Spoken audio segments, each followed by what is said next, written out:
বন্ধুরা, আজ আপনাদেরকে আমি নিয়ে চলে এসেছি একটি জঙ্গলের আমাদের গ্রাম বাংলায় একটি গাছকে দেখাবো বলে, যে গাছটির কোনো ডাল হয় না, কোনো গাছকে অবলম্বন করে বেড়ে ওঠে সেই গাছটি।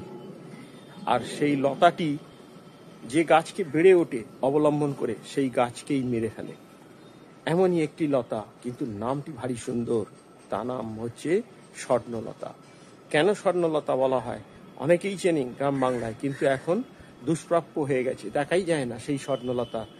অনেক অনেক উপকার সেই স্বর্ণলতার। কি কি কাজ ব্যবহার হয়, কি কি ঔষধি গুণ আছে, সমস্ত কিছু জানতে পারবেন আজকে আমার এই ভিডিও থেকে।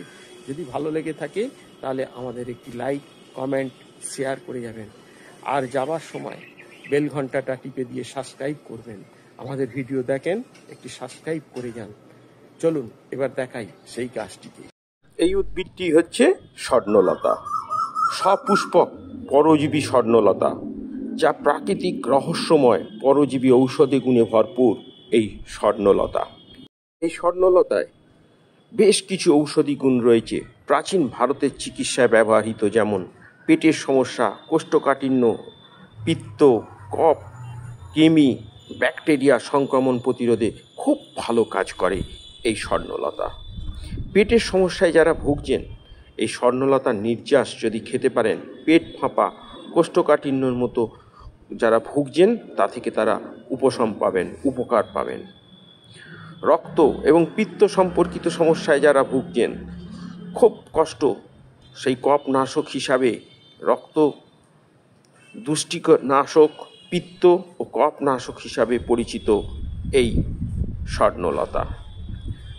ক্ষত নিরাময়, শরীরে ক্ষত সারাতে স্বর্ণলতা খুব ভালো। কোনো জায়গায় পা থেঁতলে গেল, কোনো জায়গায় ধাক্কা কোনো লাগার পর সাইকেল চাপতে গিয়ে পড়ে গেলেন, পা থেঁতলে গেল, সেই জায়গায় যদি স্বর্ণলতা পিষে প্রলেপ দেন, খুব ভালো কাজ করবে এই স্বর্ণলতা।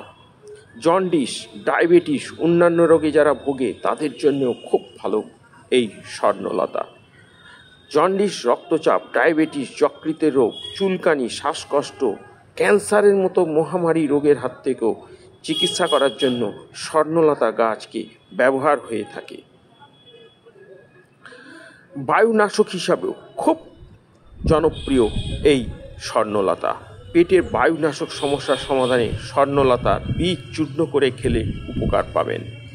কৃমি ও ব্যাকটেরিয়ার জন্য স্বর্ণলতা কৃমি দমন এবং ব্যাকটেরিয়ার জন্য খুব কার্যকরী ভূমিকা পালন করে।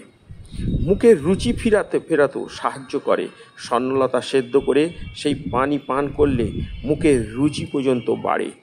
হাড়ের সমস্যায় যারা ভুগছেন তাদের জন্য পৃথিবীর বিভিন্ন দেশের হাড়ের চিকিৎসায় স্বর্ণলতা গাছকে ব্যবহার হয়ে থাকে। আজকে আপনাদের দেখালাম গ্রাম বাংলা থেকে প্রায় হারিয়ে যেতে বসেছে এই গাছটি, এই পরজীবী স্বর্ণলতা। আপনারা প্রায় দুষ্প্রাপ্য, গ্রামেও খুব কম দেখতে পাওয়া যায়। আজকে আমি আপনাদের জন্য তুলে নিয়ে আসলাম এই স্বর্ণলতা। কেমন লাগলো আমাদের জানাবেন কমেন্ট বক্সে। ভালো লাগলে একটি সাবস্ক্রাইব, লাইক করে যেতে ভুলবেন না। যে সাবস্ক্রাইব আমাদের আরও নতুন ভিডিও তৈরি করতে সাহায্য করবে। আজকে ছিল আমার এই স্বর্ণলতার কি উপকার। যদি ভালো লাগে তাহলে অবশ্যই সাবস্ক্রাইব করবেন। আজকের মতো বিদায়, দেখা হবে নতুন একটি ভিডিওতে। ভালো থাকুন, সুস্থ থাকুন।